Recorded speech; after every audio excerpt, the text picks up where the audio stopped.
آج ہم شروع کرتے ہیں نیکسٹ چیپٹر نو شیروان عادل کے سوال جواب۔ سب سے پہلے لیتے ہیں مختصرین سوالات اور ان کے جوابات۔ سوال نمبر 1، نو شیروان کس لیے مشہور تھا؟ تو جواب ہے اس کا، نو شیروان اپنی انصاف پسندی کے لیے مشہور تھا۔ سوال نمبر 2، بڑھیا کو کس چیز کی طمع دلائی گئی تھی؟ تو جواب ہے، بڑھیا کو بہت بڑے معاوضے کی طمع دلائی گئی تھی۔ سوال نمبر 3، سید گاہ میں نو شیروان کو کس چیز کی ضرورت تھی؟ تو جواب ہے اس کا، سید گاہ میں نو شیروان کو نمک کی ضرورت تھی۔ سوال نمبر 4، سبق نو شیروان عادل کے مصنف کون ہیں؟ جواب ہے، نو شیروان عادل کے مصنف ہیں مولوی اسماعیل میرٹھی۔ تو چلیے بچوں، اب چلتے ہیں مختصر سوالات اور ان کے جوابات کی جانب۔ سوال نمبر 5، نو شیروان کے محل میں کیا عیب پیدا ہوا؟ تو جواب ہے، نو شیروان نے ایک عالی شان ایوان تعمیر کروایا تھا۔ اس کے ایک گوشے میں ایک بڑھیا کا جھونپڑا عیب کا کام کر رہا تھا۔ سوال نمبر 6، شجاعت اور عدل کے متضاد لکھو۔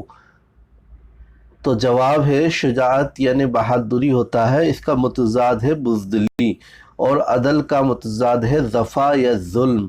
سوال نمبر 7، نو شیروان نے اپنے دل میں کیا عزم مصمم کیا؟ تو جواب ہے اس کا، نو شیروان نے داد گستری، عدل و انصاف اور رعایا پروری یعنی مظلوم لوگوں یا عوام کی پرورش کرنے کا عزم مصمم یعنی پکا ارادہ کیا۔ سوال نمبر 8، وزیر کی کون سی نصیحت بادشاہ کی طبیعت پر مؤثر ہوئی؟ تو جواب ہے اس کا، وزیر کی طائروں کی گفتگو والی نصیحت بادشاہ کی طبیعت پر ایسی مؤثر ہوئی کہ اس نے انصاف پسندی اور عوام کی دیکھ بھال اور پرورش کا پکا ارادہ کر لیا۔ آئیے بچوں، چلتے ہیں تفصیلی سوالات ان کے جوابات کی جانب۔ سب سے پہلے سوال نمبر 9 ہے، نو شیروان، جمشید، دارا، رستم، قارون اور شیخ سعیدی کے بارے میں آپ کیا جانتے ہیں؟ تو جواب ہے، سب سے پہلے نو شیروان کے لیے یہ ایران کا انصاف پسند حاکم و فرمان روا تھا۔ اب دوسرا ہے جمشید، یہ ایران کا ایک مشہور بادشاہ تھا۔ اس نے ایک ایسا پیالہ جام جم بنوایا تھا جس میں ساری دنیا کے حالات نظر آتے تھے۔ اب تیسرا ہے دارا، دارا ایران کا ایک مشہور شہنشاہ ہے جو سکندر اعظم کے ساتھ لڑتا ہوا مارا گیا۔ اب ہے نیکسٹ رستم، فارس یعنی ایران کا مشہور بہادر پہلوان جس کی بہادری کی داستانیں شاہ نامہ یعنی فردوسی میں درج ہیں۔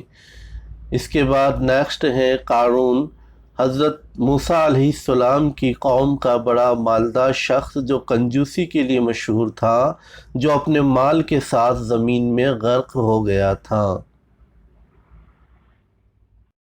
آئیے بچوں، چلتے ہیں نیکسٹ سوال نمبر 10، سبق نو شیروان عادل کا خلاصہ لکھیے۔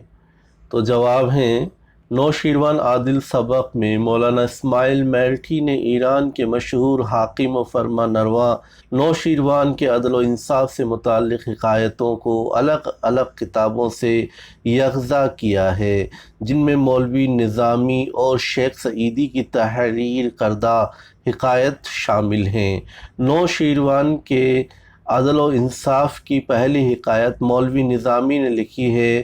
اس حکایت سے معلوم ہوتا ہے کہ بادشاہ کو پہلے اپنی رعایا کی کوئی پرواہ نہیں تھی اور اس کے ملک کی حالت بہت خراب تھی، لیکن اپنے عقل مند وزیر کی نصیحت سے بادشاہ پر یہ اثر ہوتا ہے کہ وہ ہر برا کام چھوڑ کر عدل و انصاف اور اپنی رعایا کی دیکھ بھال کرنے کا پکا ارادہ کر لیتا ہے اور اس کو آخر عمر تک نبھاتا ہے۔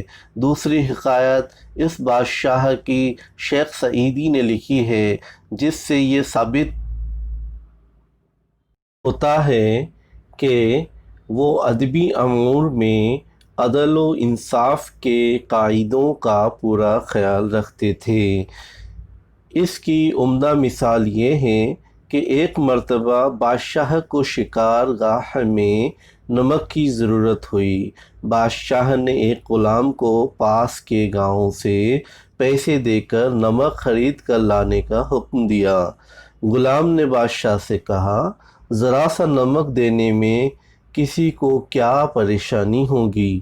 بادشاہ نے غلام کی بات کا جواب اس طرح دیا کہ بڑے بڑے ظلم ابتدا میں بہت چھوٹے ہوتے ہیں، لیکن ایک وقت آتا ہے جب وہ بہت بڑے ظلم کو وجود میں لانے کا سبب بنتے ہیں۔ نوشیروان عادل کے انصاف پسندی کی حکایتوں میں ایک دلچسپ حکایت ایک پیرزال بوڑھی عورت کا قصہ ہے، جس کا جھونپڑا بادشاہ کے عالیشان محل کی خوبصورتی میں عیب نما کا کام کر رہا تھا۔ بادشاہ نے بڑھیا کو بہت بڑا معاوضہ دینے کا لالچ دیا، لیکن وہ کسی قیمت پر اپنا جھونپڑا فروخت کرنے کے لیے تیار نہیں ہوئیں۔